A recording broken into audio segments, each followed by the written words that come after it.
Yeah, you better. Well, I heard what you did for all the other people, and they asked you how your night was going, so if it went badly, it reflects poorly on Dylan. That's on you. It's good to be here at Pizza Bagel, not in Florida. Wood, this is a scary state. You know how hard it is to be from Louisiana and get to make fun of another state? That's like making fun of somebody for having a stupid name and your name's Norbert.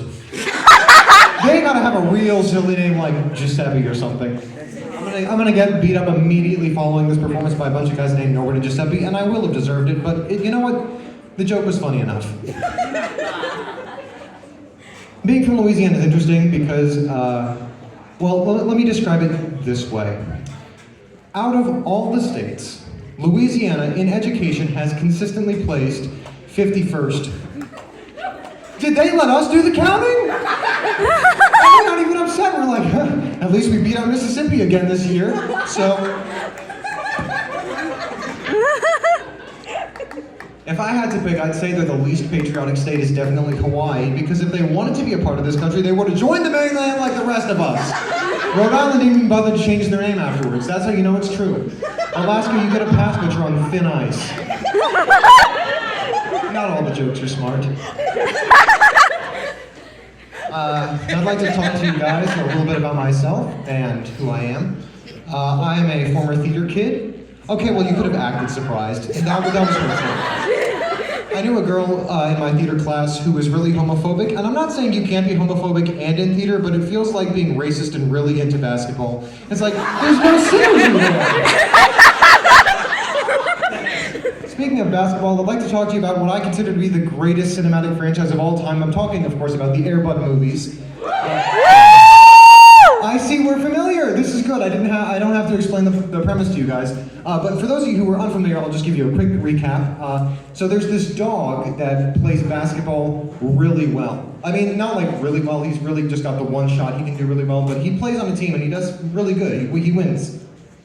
To clarify, it's like a middle school team. It's not like the NBA. That would be a weirder movie if it was the NBA. No, it's not a middle school team.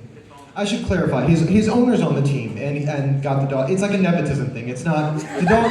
The dog didn't just walk into a middle school like woof, and they were like, "Let's put you on the team, buddy." But no, it's a fantastic movie, and let me tell you why. It's because the justification they give for why they allow a dog to play basketball is, and I quote. Well, there's nothing in the rule book says a dog can't play basketball. Fantastic! Change nothing! It's incredible. Do you know what this means? This means that the dog had more rights than every female student at that school. He didn't have to wear fingertip length shorts. He was walking with his bare tail wagging. We did make him wear a jersey, which I think is great, because, you know, it's good in case you get confused watching the game, which team the dog is on. See, is it the team that has a dog in their lineup? Let me check the jersey. They made the first Air Bud movie, and then they made several sequels. They made one where he plays American football, one where he plays European football, although he plays it in America, so they call it soccer. He plays baseball, volleyball, maybe hockey or golf. I don't know. I didn't watch all the movies. The point is, at some point they ran out of sports that they could reasonably have a dog do well in.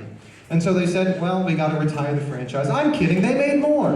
With his puppies. That's right, he had puppies. Everybody go, aww. Aww. I have little golden retriever puppies. Aww. Aww. I wonder what cute little hijinks they're gonna get up to. Their dad had such a lucrative sports career. I imagine that they're gonna be playing like putt-putt or ping pong or one of those silly little games. It's gonna be something cute. They go to space. The dogs go to space. So that one, there's a ceiling in the way, but that one up there with the moon, you know, I mean, technically that joke still applies if I point in any direction. You just go far enough and it's space. The point is they went to the space and on a rocket ship. They didn't just walk. But they went to space, and at that point, you know, you're like, oh, wow, that's I think a career-defining moment. I think that is like the highlight of somebody's life. You go to space, you don't really hear about what the astronauts did afterwards with their free time. So, you know, the puppies went to space. I can't wait to see where they go from. They get superpowers. So the dogs get superpowers. And look, I'm not the brightest guy. I will freely admit that my powers of observation are lacking. But if I was watching the news and I saw that there were 5 golden retriever puppies with superpowers, and the reporters were like, we don't know who these puppies are, I'd be like, do you think it's the space ones? I mean, Occam's razor here, it feels like the ones that went to space are the ones who got superpowers. Nobody did that in the movie. But after that point, it's settled down because, you know, after you get superpowers, there's not really a lot you can do from there. Narratively, you can't. They discover the afterlife is real in the next one, basically. I want to clarify, they don't kill the puppies, although what an ending that would have been, right? We'd still be talking about that today. It's just like, hey, remember that movie franchise that ended with them killing the 5 main dog characters? But no, they met like ghosts and they discovered that there's like a puppy afterlife that disproved every modern major religion, and they said nothing to anybody. And I'm not gonna lie to you, I'd be pretty pissed if I went to puppy hell and there's puppy Sitton, he's a chihuahua, and he goes, do you know why you're here? And I go, no, I don't. I thought I did everything right. You know, I tried to be a good, kind person, and he's like, none of that matters. You didn't pray to the puppy god. And I was like, the what? And he's like, the puppy god. In fact, there's only 5 people in heaven right now, and they're puppies. And I'm like, the space ones? How'd you know? And I go, it's the simplest explanation. I discovered something about myself, which is that I talk a lot of smack for somebody who's built like Jack Skellington as designed by the Build-A-Bear Corporation. I know what I look like, and I know that it's Tinker Toys being held together by children's dreams. And if enough of you say, I don't believe in fairies, I'll turn into glitter and die. Nevertheless, I have the hubris of Odysseus. What a fun story that was, by the way, the Odyssey. Anybody here read the Odyssey? Everybody familiar with the plot? Yeah, a couple people. I'm not saying that I'm better than Odysseus, although I definitely am. Move over, Napoleon! Move over, God! There's a new complex in town with my name on it. I understand that Odysseus was, you know, pretty upset because he had just fought a proxy war between the Greek gods. And, you know, if I were in such a situation, I would also be angry at the gods who were on the opposite side of that war. But maybe, just maybe, if my next step was to get on a boat to sail home, I wouldn't get on the bad side of the god of the sea. I'm not saying he didn't have a reason to be mad at Poseidon. I'm saying brush it under the rug a little bit, you know?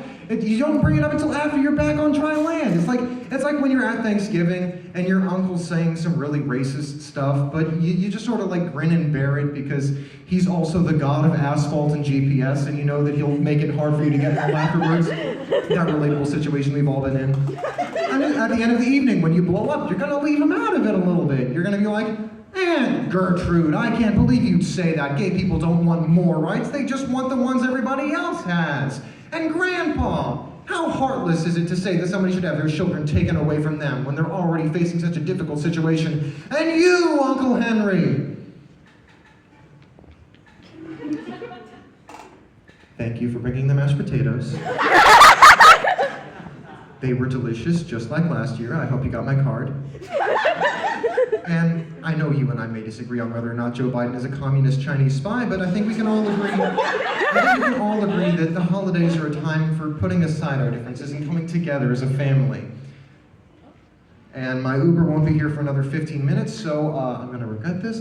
Uncle Henry, what are your thoughts on the 2024 election?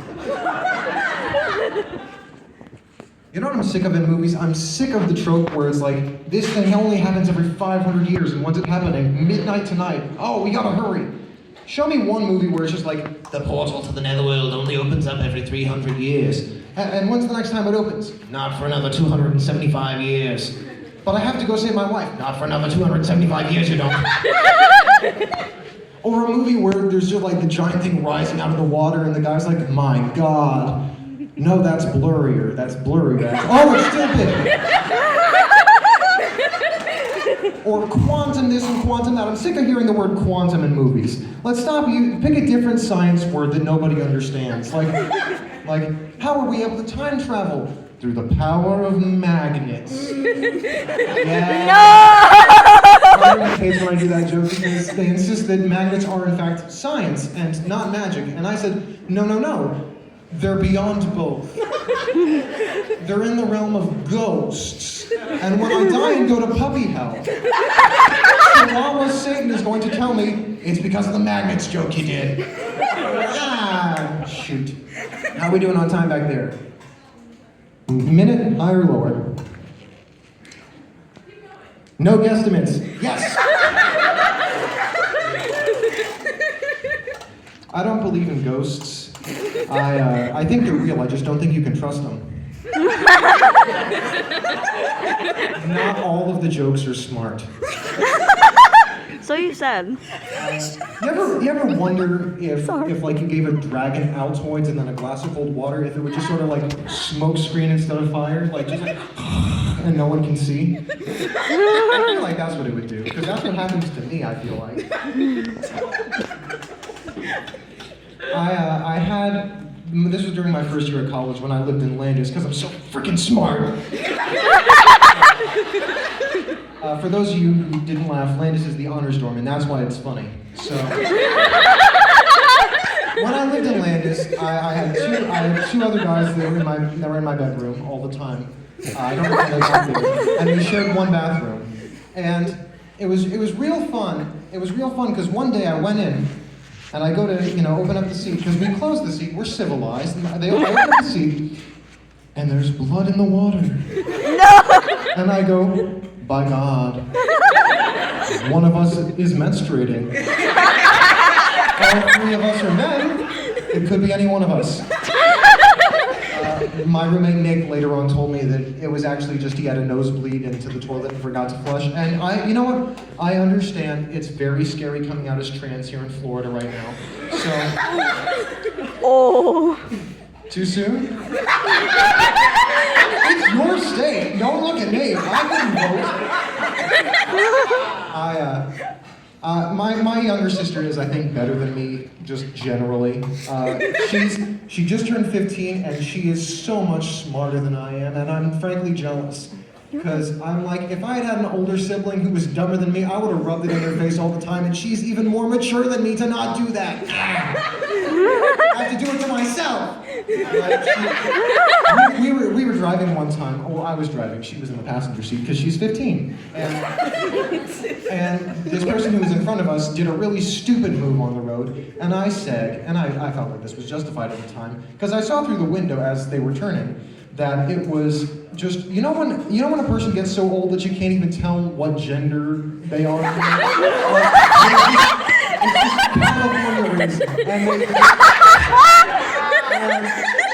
And I'm watching, and they do this stupid move, and I turn to her and I go, and that's why old people shouldn't be allowed to drive. And she went, Cameron, that's so ageist for you to say. And I was like, well, first of all, I feel like my position is correct, because Louisiana is not a left on red state. And secondly, you know what is ageist is the fact that you couldn't vote in the last election, I couldn't vote in the last election, but all of our older relatives who we had to listen to say racist stuff at Thanksgiving because they were in charge of the Uber getting us home, all got to vote. And that's why there's an 80-year-old man in the White House presently. I think. I haven't been following the news. Is he still alive? I assume. The flags have all been at full mast, but I didn't know if he was okay. I try not to keep up with the news anymore because it's just too depressing. Like just the other week, I found out that there's a puppy hell, and I'm going there. So real stressful for me. All right, we're almost out of time. I want to tell you one more thing about my roommate Nick, the one with the So my roommate Nick and I got into a lot of arguments because we had a little mini fridge and we both had to fight for space. And I like to get real milk that comes from a cow. And I put it in the fridge, and he would always get mad at me because he was like, well, it's dominating too much fridge space. We're going to use my milk. But he only liked almond milk. And that's just nuts. Not all of them are smart. Okay, thank you guys so much.